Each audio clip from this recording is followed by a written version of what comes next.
বিচার ফয়সালা করে না, তারা কাফের, তারা ফাসিক, তারা জালেম। আমাদেরকে দিয়েছে এই প্রার্থীকে আগামী দিনের সংসদে প্রেরণ করার জন্য আপনাদের সর্বাত্মক আমরা সহযোগিতা কামনা করছি।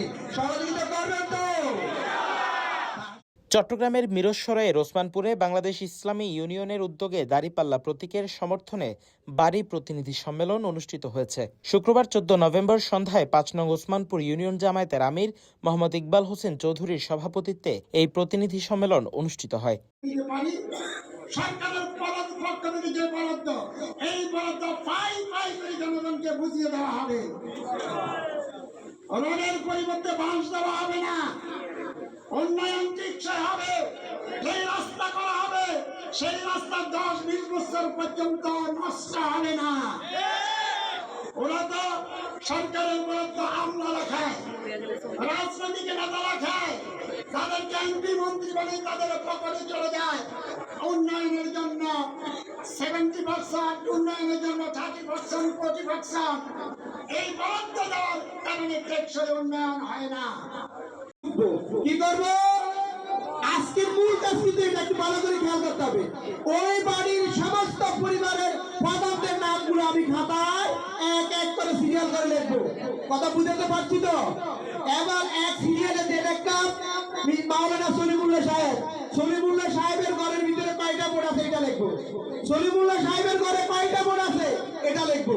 দ্বিতীয়ত মাওলানা ধরেন করিমুল্লাহ সাহেব, উনার ঘরের ভিতরে কয়টা বোর্ড আছে এটা লিখবো। এভাবে আমার বাড়িতে যদি 10টা পরিবার থাকে, 10 পরিবারের কতটি বোর্ড আছে পরিবারের প্রধানদের নামের সাথে এই বোর্ডগুলো আমরা কি করব? যোগ করব। অনুষ্ঠানে প্রধান অতিথি ছিলেন চট্টগ্রাম 1 মিরসরাই আসনে বাংলাদেশ জামায়াতে ইসলাম মনোনীত প্রার্থী এবং বাংলাদেশ সরকারের deputy attorney general advocate Saifur Rahman. বিশেষ অতিথি হিসেবে উপস্থিত ছিলেন মিরসরাই আসনে জামায়াতের নির্বাচন পরিচালক অধ্যক্ষ নূর নবী, বাংলাদেশ জামায়াতে ইসলামী মিরসরাই উপজেলা শাখার আমির মাওলানা নুরুল কবির, জোরারগঞ্জ থানা আমির মাওলানা নুরুল হুদা হামিদি, চট্টগ্রাম উত্তর জেলা ছাত্র শিবিরের সেক্রেটারি রায়হান উদ্দিন, HID সম্পাদক আব্দুল্লাহ আল নোমান এবং উপজেলা সভাপতি সাকিবুর রহমান। বলেন, কথা বলেন, বিধান মানে কি? কোরআন অনুযায়ী যারা বিচার ফয়সালা করে না, তারা কাফের, তারা ফাসিক, তারা জালেম। নাউজুবিল্লাহ। তাহলে জামাত ইসলামী কি চায়? জামাত ইসলামী চায় আল্লাহর কোরআন অনুযায়ী দিন কায়েম করার জন্য, ইসলামী শাসন কায়েম করার জন্য। সেখানের মানুষরা কিন্তু দিনে 1 কেজি চাল কেনার মতো সামর্থ্য নাই। ওইখানে যদি রাত্রে গিয়ে আপনি 500 টাকা দেন, সকালে ভোটটা ওই বাক্সে চলে যাবে। তাদেরকে আপনারা বুঝাতে হবে যে আমরা টাকা দিতে আপনাদেরকে পারবো না, আমাদের মধ্যে ওই অর্থ সামর্থ্য নাই। অনুষ্ঠানে কেন্দ্রীয় কমিটির নেতারাও বক্তব্য দেন। দাঁড়িপাল্লা প্রতীকের সমর্থনে আয়োজিত এই প্রতিনিধি সম্মেলনকে ঘিরে স্থানীয়ভাবে উৎসাহ লক্ষ্য করা গেছে বলে আয়োজকরা জানিয়েছেন। এই ইট বালিটা সেটা দিয়ে সবার উপযোগ করার চেষ্টা করেছি। জামাত ইসলামের কি সামর্থ্য আছে? সরকারে ছিল না কখনো।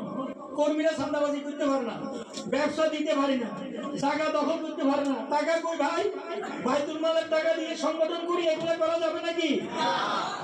তারপর আমরা করেছি। আমরা ইনশাআল্লাহ যদি ক্ষমতায় আল্লাহ রাব্বুল আলামিন আমাদেরকে নেয়, সরকার থেকে যদি 1 লাখ টাকা বাজেট হয়, ইনশাআল্লাহ জামাত ইসলামীর আরো 20,000 যোগ হয়ে 1,20,000 টাকার কাজ হবে। আমরা সেই আওয়ামী লীগের খুনি সন্ত্রাসী খুনিদের মাধ্যমে যারা খুনিদের দেশ থেকে বিদায় নিল, কিন্তু তার দোষরেরা এই দেশে এখনো নৈরাজ্য সৃষ্টি করার জন্য প্রস্তুত হয়ে আছে। মিরসরাই প্রতিনিধির পাঠানো তথ্যচিত্রে news desk, CTG post, Chittagong.